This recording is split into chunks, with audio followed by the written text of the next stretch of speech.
nous vous revenons avec une histoire authentique. Comme d'habitude, nous avons changé volontairement les noms des personnages pour garder leur anonymat.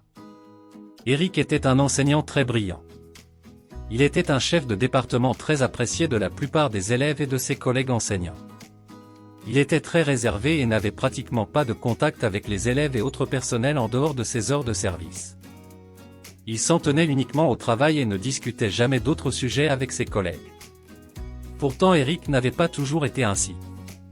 Tous ses anciens camarades de classe se souvenaient de cet être bavard, qui aimait discuter et que les enseignants devaient très souvent ramener à l'ordre à cause du bavardage dans les salles de classe. Lorsqu'Eric avait obtenu son baccalauréat, il avait réussi l'admission dans une école de formation des enseignants du secondaire. Après cette formation, il fut rapidement mis à la tâche. C'est ainsi que moins de 4 ans après l'obtention de son baccalauréat, Eric fut affecté en région, dans un lycée à l'intérieur du pays. Les débuts en région furent difficiles pour Eric. Les enseignants étaient parmi les fonctionnaires les plus en vue dans ces endroits. Ceci embêtait Eric qui avait l'impression d'être un riche parmi des pauvres mais constituait un gros avantage pour ses collègues qui pouvaient exploiter leur statut d'autorité. Eric était très croyant et vivait avec un très mauvais œil le comportement de ses collègues masculins. En effet, il était une tradition pour ses enseignants de sortir avec les élèves contre cadeaux. Certaines étaient à peine pubères. C'était le monde des MST, moyennes sexuellement transmises. Eric essayait de les raisonner chaque fois qu'il avait l'occasion. Il leur rappelait que les places allaient être assurées en enfer et qu'il était important qu'ils arrêtèrent leurs actions immorales. Finalement un jour de septembre, le jour de la rentrée scolaire, alors que Eric entrait en classe de 3e se présenter, il tomba nez à nez avec une jeune fille nommée Amélie. Qu'elle était belle. Il ne pouvait s'arrêter de la dévisager. Il fit un effort et rentra dans la classe. Amélie rentra aussi en classe et Eric comprit qu'il allait l'enseigner au courant de l'année. À la fin de la journée, lorsqu'Eric rentra chez lui, il ne put dormir. Il n'arrivait pas à comprendre ce qui se passait. Amélie était omniprésente dans son esprit. Il revoyait le sourire sur son visage lorsqu'ils s'étaient rencontrés devant la classe en journée. Amélie était en 3e. Elle était même plus jeune que les filles qui sortaient avec ses collègues qu'il avait toujours combattus. Son côté pieux lui recommandait de s'éloigner de Amélie, mais on aurait dit que la chair avait pris le dessus. Pendant l'année, Eric se rapprocha de Amélie et se mit à lui distribuer des notes sexuellement transmissibles. Il devint rapidement l'objet de railleries de la part de ses collègues. Ceux-ci ne comprenaient pas comment le religieux très pieux d'hier était tombé si bas. Non seulement il sortait une fille à peine pubère, mais celle-ci était issue d'une famille très pauvre et ne pouvait même pas lui apporter à manger.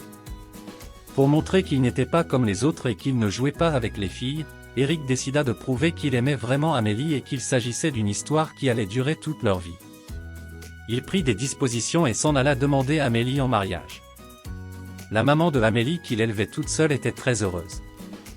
Finalement, toutes ses souffrances pour élever sa fille se soldaient par un mariage avec un fonctionnaire venu de la capitale. Pour éviter d'être pointé du doigt dans la communauté, Eric décida tout de même d'attendre la majorité de Amélie avant d'organiser leur mariage. Eric commença à s'occuper de Amélie de façon officielle. Chaque fois qu'il percevait son salaire, il laissait un montant à sa belle-mère pour la soutenir. Avec le soutien de Eric, Amélie put laisser exploser son intelligence et valida rapidement son baccalauréat. Motivé par un ami dont l'épouse revenait d'Europe, Eric avait décidé d'envoyer Amélie faire la même formation. La durée de la formation étant de 3 ans, les deux avaient planifié leur mariage pour le mois suivant le retour de Amélie au pays. La formation fut très agréable pour Amélie. Elle avait uniquement de très bonnes notes et les partageait régulièrement avec Eric. Celui-ci à son tour s'assurait qu'elle ne manque de rien en lui faisant régulièrement des mandats. Pendant l'absence de Amélie, Eric avait terminé de gérer la dot. Une fois la formation achevée, Amélie et Eric validèrent à nouveau le jour de leur mariage. Eric lui acheta un billet d'avion retour. Le jour de son retour au pays, c'était l'extase. Eric était allé à l'aéroport avec quelques collègues et quelques membres de sa famille. Il était sur son 31, avec une veste qu'il était allé spécialement acheter à la capitale pour la circonstance. Pour une première fois de sa vie, il avait acheté un bouquet de fleurs. Ses collègues n'en revenaient pas. Ils le félicitaient pour avoir prouvé qu'il s'était mis avec son élève pour la vie. À 15h30, l'avion atterrit. 30 minutes plus tard, les voyageurs défilaient devant Eric et ses compagnons. Ils les scrutaient mais ne voyaient pas Amélie. Puis plus personne ne passait.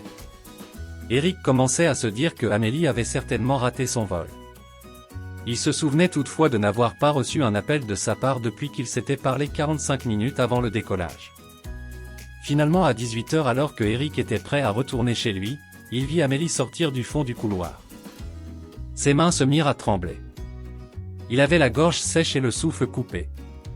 Quelle était belle sa Amélie! L'Europe lui avait fait du bien. Elle ressemblait à une femme sortie tout droit d'un conte de fées.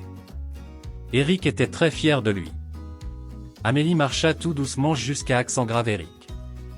Elle était en pleurs. La famille et les amis ne rataient aucune miette.